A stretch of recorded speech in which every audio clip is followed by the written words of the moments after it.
ಗಂಟೆಗಳೆಲ್ಲ clean ಆಗಿದ್ದು ನಾನು ನಿಂತ್ಕೊಂಡಿದ್ದೀನಿ ಆರಾಮಾಗಿ. ತಿರುಗಿ ಮತ್ತೆ ಈ ಕಡೆಗೆ ಬಂದರು, ಮತ್ತೆ ಜಾರಿರು ಏನಕ್ಕೆ ಹಿಂಗೆ ಜಾರ್ತಾ ಇದೆ ಅಂತಂದರೆ, ಇಲ್ಲ ಏನೋ ಇಲ್ಲಿದೆ ಜಾರ್ತಾ ಐತೆ ಅಂತ. ನಾನೇ ಮಾಡಿದೆ, ಅಲ್ಲಿ ಏನು ಜಾರ್ತಾ ಐತಲ್ಲ, ಇಲ್ಲ ನಾನು ಕರೆಕ್ಟಾಗಿ ನಿಂತಿದ್ದೀನಲ್ಲ ಅಂದ್ಬಿಟ್ಟು ನಾನೇ ಮಾಡಿದೆ. ಅಲ್ಲಿ ಕೈ ಹಾಕಿ ಒಂದು ಕಲ್ಲು ಸಿಕ್ತು ನಮಗೆ. ಆ ಕಲ್ಲು ನೋಡಿದಾಗ ಪಾಚಿ ಕಟ್ಕೊಂಡಿತ್ತು ಅದೆಲ್ಲ. ನಾನೇ ಮಾಡಿದೆ, ಮೇಲ್ಗಡೆ ಇಟ್ಟೆ, ಅದನ್ನು ಚೂರು ಒರೆಸ್ದೆ ನಾನು ಎಲ್ಲನ. ಏನೋ ಒಂಥರ ಮುಖದಲ್ಲಿ ಏನೋ ಒಂಥರ ಕಾಣ್ತಾ ಇತ್ತು. ಅದು ನಾನೇ ಮಾಡಿದೆ, ಇದೇನೋ ಪಾಚಿ ಕಟ್ಕೊಂಡೈತೆ, ಯಾರನ ಈ ವಿಗ್ರಹಗಳನ್ನ ಎಸ್ಬಿಟ್ಟು ಹೋಗಿರ್ತಾರೆ ಅಂತ ಹೇಳ್ಬಿಟ್ಟು ನಾನೇ ಮಾಡಿದೆ. ತೆಗೆದು ಎಸೆಯಕ್ಕೆ ಹೋದೆ. ನಮ್ಮನೆ ಬೇಡ ಯಾಕೋ ಅದು ಅಲ್ಲೇ ಇಲ್ಲಿ ಸುಮ್ಕಿದೆ ಅಂತಂದ್ರು. ನಾವು ಸ್ನಾನ ಮಾಡಿ ಅದನ್ನು ನಾವೇನು ಭಸ್ಮ ತೊಗೊಂಡೋಗಿದ್ವಿ, ಭಸ್ಮದಲ್ಲೆಲ್ಲ ಕ್ಲೀನಾಗಿ ತೊಳೆದ್ಬಿಟ್ಟು ನೋಡಿದಾಗ ಒಂದು ವಿಸ್ಮಯ ರೀತಿಯಲ್ಲಿ ಪ್ರತ್ಯಂಗಿರ ದೇವಿಯ ಸ್ವರೂಪ ಕಾಣ್ತು ನಮ್ಮ ಕಣ್ಣಿಗೆ. ಏನು ಒಂದು ಬಾಯಿ ಬಿಟ್ಕೊಂಡಿರೋಂಥದ್ದು, ಒಂದು ವಿಶೇಷವಾಗಿರುವಂಥ ವಿಗ್ರಹ ನಮ್ಮ ಕಣ್ಣಿಗೆ ಕಂಡಾಗ, ಅಯ್ಯೋ ಏನಪ್ಪ ಇದು ದೇವಿ ಕಾಣ್ತಾ ಇದ್ದಾಳ ಅಂತ ಅಂದ್ಕೊಂಡು ನಾನು ಮತ್ತೆ ಅದನ್ನೆಲ್ಲ ತೊಳೆದೆ. ಅದು ಕ್ಲೀನ್ ಆಗಲಿಲ್ಲ ಪೂರ್ತಿ. ನಾವೇನು ಮಾಡಿವಿ, ಅದಕ್ಕೆ ಚೆನ್ನಾಗಿ ಬಟ್ಟೆ ಸುತ್ತಿ ಒಂದು ಬ್ಯಾಗ್ ಒಳಗಡೆ ಅದನ್ನು ಇಟ್ಕೊಂಡು ಮತ್ತೆ ನಮ್ಮ ಊರಿಗೆ ತೊಗೊಂಬಂದು ನಾವು ಯಾರನ್ನ ಹೇಳಿದ್ರೆ ನಗ್ತಾರೆ ಅಂತ ಹೇಳ್ಬಿಟ್ಟು ನಾವೇ ಮಾಡಿ ವಿಸ್ಮಯ ರೀತಿಯಲ್ಲಿ ಅದನ್ನು ಗೌಪ್ಯತೆಯಲ್ಲಿ ಇಟ್ಕೊಂಡು ಆ ತಾಯಿನ ಒಂದು ಜಾಗದಲ್ಲಿ ನಾವು ಪೂಜೆ ಮಾಡ್ತಾ ಇದ್ವಿ. ಯಾರಿಗೂ ಹೇಳಿರಲಿಲ್ಲ, ನಮ್ಮ ಸ್ನೇಹಿತರಿಗಾರಿ ನಮ್ಮ ಬಂಧು ಮಿತ್ರರಿಗೆ ಕೂಡ ನಾನು ಹಿಂಗೆ ಸಿಕ್ಕಿದ್ದೆ, ಹಿಂಗಾಗಿತ್ತು ಅಂತ ಹೇಳಿಲ್ಲ. ಅದನ್ನು ಒಳ್ಳೆ ರೀತಿಯಲ್ಲಿ ವಿಶೇಷವಾದ ರೀತಿಯಲ್ಲಿ ಪೂಜೆ ಪುನಸ್ಕಾರಗಳನ್ನು ನಾವು ಮಾಡ್ಕೊಂಡು ಬಂದಿದ್ದಕ್ಕೋಸ್ಕರ ಈ ಕ್ಷೇತ್ರ ಅದ್ದೂರಿಯಾಗಿ ಇಲ್ಲಿವರೆಗಾಯಿತು. ಅದೇ ನೋಡ್ರಿ, ಮುಂದೆ ಕಾಣ್ತಿರುವಂಥ ವಿಗ್ರಹ, ಅಲ್ಲಿ ಕಲ್ಲಿನ ರೂಪದಲ್ಲಿರುವಂಥದ್ದು ವಿಗ್ರಹ ಪ್ರತ್ಯಂಗಿರ ದೇವಿ, ಅದು ಸಿಕ್ಕಿರುವಂಥದ್ದು.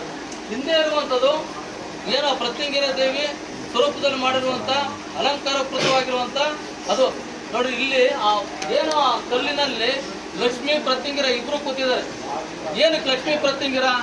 ಎಲ್ಲರೂ ಆಶ್ಚರ್ಯ ಪಡ್ಬೋದು, ಇದೇನಪ್ಪ ಪ್ರತ್ಯಂಗಿರ ದೇವಸ್ಥಾನಗಳು ನಾವು ಕೇಳಿದ್ದೀವಿ, ಲಕ್ಷ್ಮೀನೇ ಯಾಕೆ ಬಂದು ಅಲ್ಲಿ ಅಂತ ಕೇಳ್ಬೋದು. ಆ ಒಂದು ಕಥೆನ ಒಂದು 2 ನಿಮಿಷ ಹೇಳಲಿಕ್ಕೆ ಇಷ್ಟಪಡ್ತೀನಿ ನಾನು. ಏನು ಭಕ್ತ ಪ್ರಹ್ಲಾದ ಸಿನಿಮಾ ನೋಡಿರ್ತೀರ, ಆ ಭಕ್ತ ಪ್ರಹ್ಲಾದ ಸಿನಿಮಾದಲ್ಲಿ ಏನು ಹಿರಣ್ಯಕಶಿಪುವನ್ನ ಅವರ ಮಗ ಪ್ರಹ್ಲಾದ ಕೇಳ್ತಾನೆ, ಪ್ರಹ್ಲಾದನ ಹಿರಣ್ಯಕಶಿಪು ಕೇಳ್ತಾನೆ, ಯಾಕೆ ಕಂತಲ ಇದ್ದಾನೆ ವಿಷ್ಣು ಕರ್ಸು ಮಾಡು ಆಕ್ರೋಶ ಗೊತ್ತಾಗದಾಗ ಪ್ರಹ್ಲಾದ ತೋರಿಸ್ತಾನೆ, ಈ ಕಂತಲ ಇದ್ದಾನೆ ಆ ಕಂತಲ ಇದ್ದಾನೆ ಅಂತಂದಾಗ ಏನೋ ಒಂದು ಗದೆಯಿಂದ ಹೊಡೆದಾಗ ವಿಸ್ಮಯ ರೀತಿಯಲ್ಲಿ ನರಸಿಂಹನ ರೂಪದಲ್ಲಿ ವಿಷ್ಣು ಬರ್ತಾನೆ. ಬಂದು ಯುದ್ಧ ನಡೀತೈತೆ, ಅವನ ಕರಳುಗಳನ್ನು ಕಿತ್ತು ಆಕ್ರೋಶ ಭರಿತನಾಗಿ ಒಂದು ಅವನ ಪ್ರಾಣವನ್ನು ತೆಗೆದು ಉಗ್ರತನಾಗ್ತಾನೆ. ಯಾವ ರೀತಿ ಅಂದರೆ ಇಡೀ ಜಗತ್ತು ಅಳ್ಳಾಡ್ತಾ ಇರುತ್ತಂತೆ. ಅವಾಗ ದೇವತೆಯರು ಶಿವನಲ್ಲಿ ಹೋಗ್ತಾರಂತೆ. ಅವಾಗ ಶಿವ ಅವನ ಸಮಾಧಾನ ಮಾಡಲಿಕ್ಕೋಸ್ಕರ ವೀರಭದ್ರನನ್ನ ಶರಬೇಶ್ವರನ ಸ್ವರೂಪದಲ್ಲಿ ಕಳಿಸ್ಕೊಡ್ತಾನೆ.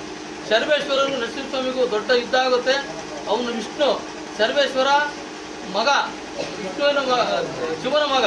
ಹಾಗಾಗಿ ಅವನ ಕೈ ಗೆಲ್ಲಿಕ್ಕಾಗಲಿಲ್ಲ, ತನ್ನ ಆಗಲಿಲ್ಲ ಅಂತೇಳಿ ಬಂದು ಶಿವನಲ್ಲಿ ಕ್ಷಮೆ ಕೇಳ್ತಾನೆ. ತದನಂತರ ಏನು ದೇವಿಯಲ್ಲಿ ಪ್ರಾರ್ಥನೆ ಮಾಡ್ಕೊಂಡು ತಪಸ್ ಮಾಡ್ಕೊಂಡು ಕೂತ್ಕೊಳ್ತಾನೆ ಶಿವ. ತನ್ನ ಹೆಂಡತಿಯಾದ ಪಾರ್ವತಾ ದೇವಿಯನ್ನು ಸ್ಮರಣೆ ಮಾಡ್ಕೊಂಡು ಕೂತ್ಕೊಂಡಾಗ ಆ ತಾಯಿ ಆ 3ನೇ ಕಣ್ಣು, ಏನು ಶಿವನ 3ನೇ ಕಣ್ಣಿದೆ ನೋಡ್ರಿ, 3ನೇ ಕಣ್ಣಿಂದ ಬೆಂಕಿಯ ಜ್ವಾಲೆಯಿಂದ ಆ ತಾಯಿ ಹೊರಗಡೆ ಬರ್ತಾಳೆ ಪ್ರತ್ಯಂಗಿರ ದೇವಿ. ಆ ತಾಯಿ ಹೊರಗಡೆ ಬಂದು ಅಲ್ಲಿ ಅವಳು ಕೂಡ ಉಗ್ರಭರಿತವಾಗಿ ಬಂದಾಗ ಹೋಗ್ತಾಳೆ, ಯುದ್ಧ ಮಾಡ್ಲಿಕ್ಕೆ ಹೋಗ್ತಾಳೆ. ಯಾರ ಹತ್ರ? ನರಸಿಂಹಸ್ವಾಮಿ ಹತ್ರ ಯುದ್ಧ ಮಾಡಕ್ಕೆ ಹೋದಾಗ ನರಸಿಂಹಸ್ವಾಮಿ ಆ ತಾಯಿಯನ್ನು ನೋಡಿದ ತಕ್ಷಣ ನರಸಿಂಹನ ಮುಖ ಪ್ರತ್ಯಂಗಿರ ದೇವಿಯ ಮುಖ ಒಂದೇ ಥರ ಇರೋದ್ರಿಂದನ ಅಯ್ಯೋ ನನ್ನ ತಂಗಿ ಸಹೋದರಿ ಬಾರವ್ವ ಅಂತ ಕರೀತಾನೆ. ಅವಾಗ ಶಾಂತಗೊಳಿಸ್ತಾಳೆ ಆ ತಾಯಿ, ನೀನು ಉಗ್ರನಾಗಿದ್ಯಾ ಶಾಂತನಾಗು ಅಂತಂದಾಗ ಅವಾಗ ತನ್ನ ಸಹೋದರಿ ಅಂದ್ಬಿಟ್ಟು ತನ್ನ ತೊಡೆ ಮೇಲೆ ಕೂರಿಸ್ಕೊಳ್ತಾನೆ. ಅದೇ ರೀತಿಯ ಲಕ್ಷ್ಮಿ ತನ್ನ ಹೆಂಡತಿಯನ್ನು ಒಂದು ತೊಡೆ ಮೇಲೆ ಕೂರಿಸ್ಕೊಳ್ತಾನೆ. ಹಾಗಾಗಿ ಲಕ್ಷ್ಮೀ ಪ್ರತ್ಯಂಗಿರ ಅಂತ ಈ ಕ್ಷೇತ್ರಕ್ಕೆ ಹೆಸರು ಬಂದಿರುವಂಥದ್ದು ಒಂದು. ಹಾಗಾಗಿ ಒಂದು ಏನು ನಮ್ಮ ಗುರುಗಳ ಒಂದು ನೇತೃತ್ವದಲ್ಲಿ ಪ್ರತಿಷ್ಠಾಪನಾ ಕಾರ್ಯಕ್ರಮ ಆಗಿದೆ. ಈಗಾಗಲೇ 1000 ಜನಕ್ಕೆ ಒಳ್ಳೆದು ಕಂಡಿದೆ. ನೀವು ಕೂಡ ಭಕ್ತರ ಏನು ಸಮೂಹ ಇವತ್ತು ನಡ್ಕೊಂಡು ಬರ್ತಾ ಇದ್ದಾರೆ ಅನ್ನದಾಸೋಹಕ್ಕೆ ಎಲ್ಲವೂ ಕೂಡ ನಡೀತಾ ಇದೆ. ತಾವು ಕೂಡ ಈ ಕ್ಷೇತ್ರಕ್ಕೊಮ್ಮೆ ಬನ್ನಿ. ಇಲ್ಲಿ ಯಾವುದೇ ರೀತಿಯ ಊಟಾಟಿಕೆ ನಾವು ಮಾಡೋದಿಲ್ಲ. ಯಾವುದೇ ರೀತಿಯ ಏನೋ ಒಂದು ದುಡ್ಡುಗೋಸ್ಕರ ಇನ್ನೊಂದಕ್ಕೋಸ್ಕರ ನಾನು ಮಾಡೋಂಥ ವ್ಯಕ್ತಿ ಅಲ್ಲ. ಎಲ್ಲರಿಗೂ ಗೊತ್ತು ನಾನು ಅಂಥ ವಿಚಾರಕ್ಕೆ ಹೋಗೋಂಥ ವ್ಯಕ್ತಿ ಅಲ್ಲ.